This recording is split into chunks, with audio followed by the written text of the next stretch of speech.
Hello, I'm Mario Toneguzzi, and I'm taking care of business. Joining me today is Kevin Lee, who is CEO of the Canadian Home Builders Association. Thanks for joining us today, Kevin. Yeah, thanks for having me. Pleasure to be here.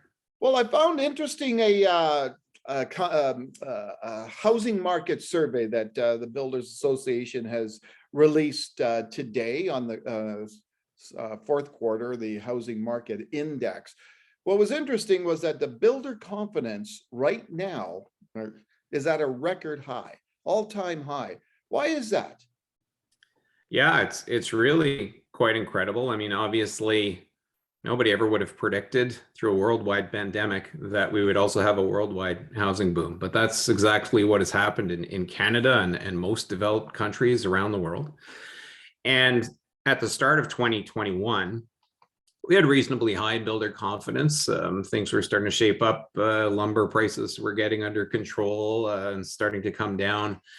But as the year progressed, although builder confidence stayed relatively high, it was definitely waning with, we've got a lot of challenges in terms of the supply chain, prices, labor shortages, et cetera. So that was sort of coming down through the second and third quarters. But even we were a little bit surprised to see just how strong builder sentiment was, both in the low rise and single family segment, as well as in the high rise multifamily segment in Q4, where we really saw the highest numbers that we've ever seen.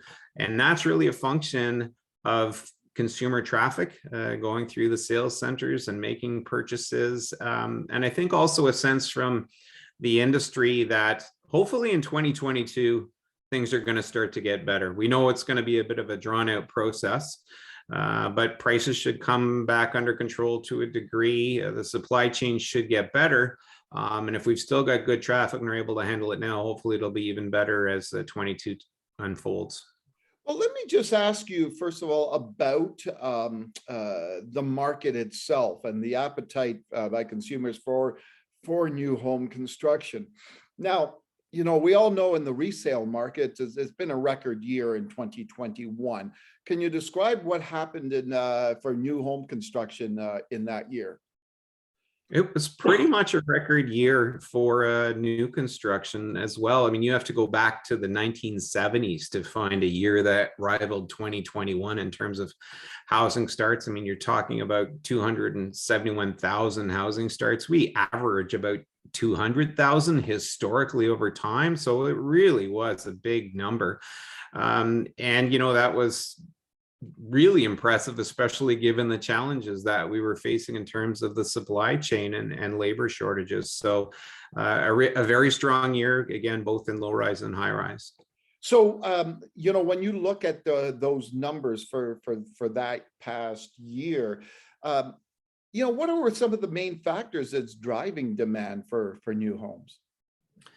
Well, I think one thing we really have to remember is the demand for homes is very much a function of household formation and about demographics, right? And the age of the home buying public. And this started before the pandemic. And in fact, in some ways, the surge was delayed a little bit with the millennial generation being a little more delayed and hitting some of the life milestones, including home purchases. But right now, the oldest of the millennials is 40.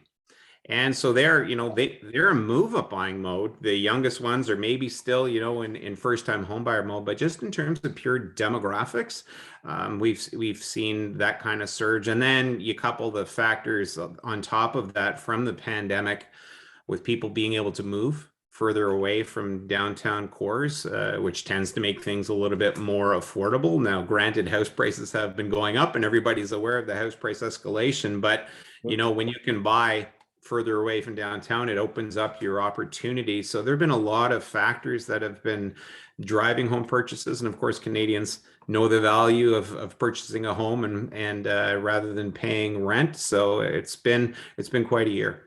Now, you mentioned a couple of key challenges that the industry has faced over the last year, probably a couple of years: supply chain, prices, cost of prices, and for material, and of course, labor shortages. Do you foresee continuing challenges in those areas in 2022?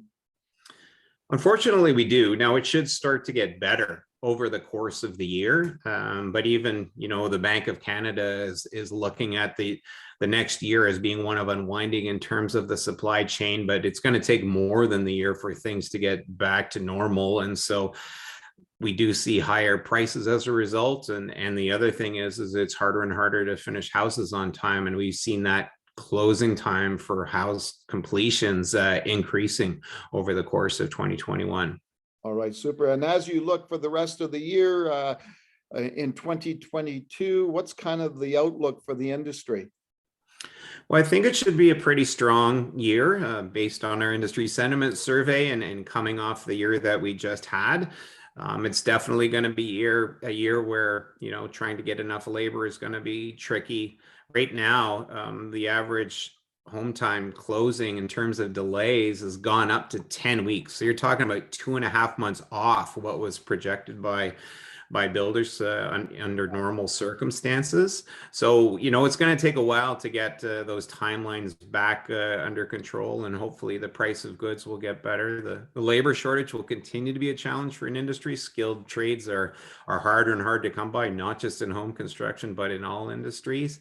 But overall, from a health perspective, despite all these challenges, we expect it'll be a pretty strong year for the industry. All right, super. Thanks for joining us today, Kevin. Well, thanks for having me. Appreciate it. All right, that was Kevin Lee, CEO of the Canadian Home Builders Association. I'm Mario Toneguzzi, and this has been Taking Care of Business. Thanks for joining us today.